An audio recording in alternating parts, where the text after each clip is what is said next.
Dando continuidade ao estudo das 4 dimensões do Reino de Deus, nós vimos no estudo passado sobre o governo e o soberano rei. Hoje eu gostaria, se nós tivermos tempo, vermos a criação, vermos sobre o território e sobre a política do Reino de Deus. Como é uma passagem simples do assunto, nós vamos nos deter em informações mais precisas. Vamos nos aprofundar depois com mais dedicação ao estudo de cada uma dessas dimensões. É interessante nós notarmos que a palavra de Deus, ela é uniforme. Ela toda gira num propósito só, nos fazer ver o reino de Deus. Por isso Jesus disse para Nicodemos: quem não nascer de novo não pode ver o reino de Deus. Então, necessário é nascer de novo para poder ver o reino. Mas ver o reino não é só uma questão de novo nascimento. Ver o reino também é uma questão de conhecimento da palavra, de estudo da palavra, de desvio do engano da mentira. E a palavra do Senhor nos fala assim em Gênesis 49, versículo 10. Falando sobre reino: o cetro não se arredará de Judá. Cetro é símbolo de reino. Judá é a tribo de Judá, a tribo de Jesus. Nem o bastão entre seus pés, até que venha Siló, e a ele obedecerão os povos. Então nós temos aqui um governo sacerdotal, que sabemos ter, e nós temos os povos, a criação, que anda segundo o governo dos filhos de Deus, Judá, propriamente dito. Em outro texto, Daniel, capítulo 7, 27, para mim, eu considero Daniel o livro que mais se aprofunda sobre o reino de Deus.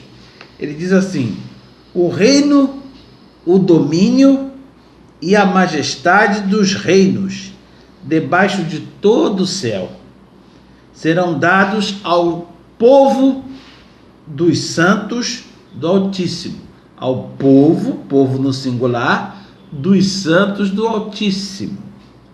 O seu reino será reino eterno, para frente, e todos os domínios o servirão e lhe obedecerão. Aqui nós temos tanto a presença do governo, do reino, quanto temos a presença da criação, que é o assunto que nós estamos tratando aqui.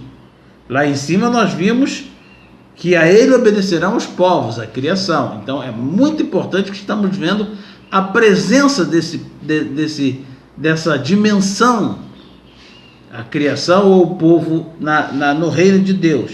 E aqui diz: e a ele e todos os domínios o servirão e lhe obedecerão. Ora, o povo, a criação, a responsabilidade dele e dela é obedecer.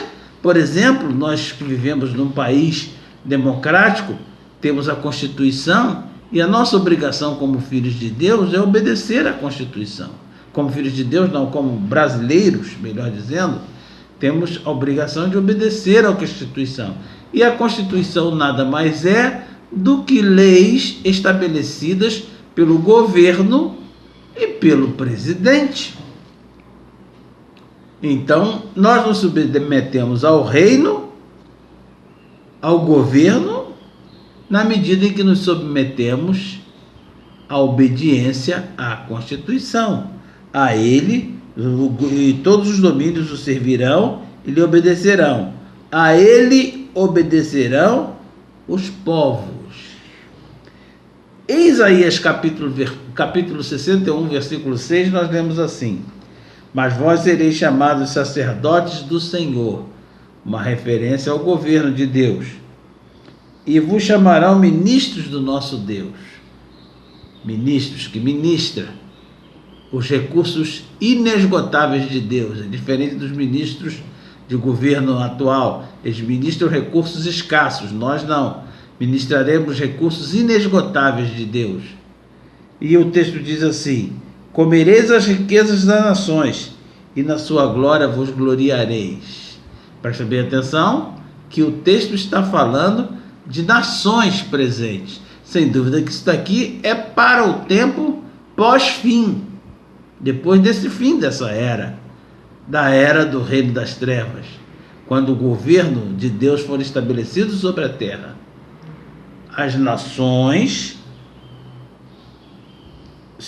nós nos gloriaremos na glória das nações. Glória esta que serão trazidas para os filhos de Deus como oferta. Quando lemos Apocalipse capítulo 22, a palavra de Deus diz: comereis as riquezas das nações. Falando, referindo-se que as nações trarão as riquezas para Jerusalém, aonde está estabelecido o reino de Deus. E eu acho tão interessante ler Apocalipse 22 e ver as nações na terra. Como é que a igreja não consegue enxergar isso se está escrito? As nações na terra, não é no céu. As nações trazendo as suas riquezas para que nós nos gloriemos nela. Por que nós nos gloriamos nas riquezas das nações? Porque as riquezas das nações são consequência, fruto de um reinado, de um governo justo, pacífico, um governo que é governo de justiça e paz e alegria no Espírito Santo. Agora, indo mais à frente, nós vamos falar sobre o território. O território, Mateus 25, versículo 34, diz assim: então dirá o rei aos que estiverem à sua direita, presta atenção: vinde benditos de meu Pai, entrai na posse do reino que vos está preparado desde a fundação do mundo. Ora, que reino é esse que está preparado desde a fundação do mundo? É o céu? Não é. Quando Deus fundou o mundo, Deus estava fundando o reino de Deus, o reino dele na terra, o jardim do Éden e toda a dimensão terrena, o reino preparado desde a fundação do mundo. Ele não estava estruturado, ele não estava habitado. Por isso mesmo Deus deu ordem a Adão: multiplicai-vos e enchei a terra, e depois disse: sujeitai-a. Não é assim? Pois então, o reino está preparado desde a fundação do mundo, tá? É clara a afirmação de que o reino é a terra. No versículo 9 de Zacarias 14, nós lemos assim: o Senhor será rei sobre toda a terra. O Senhor será rei sobre toda a terra. Naquele dia, um só será o Senhor, e um só será o seu nome. Ou seja, está falando, Zacarias 14 fala quando o reino de Deus é estabelecido sobre a terra.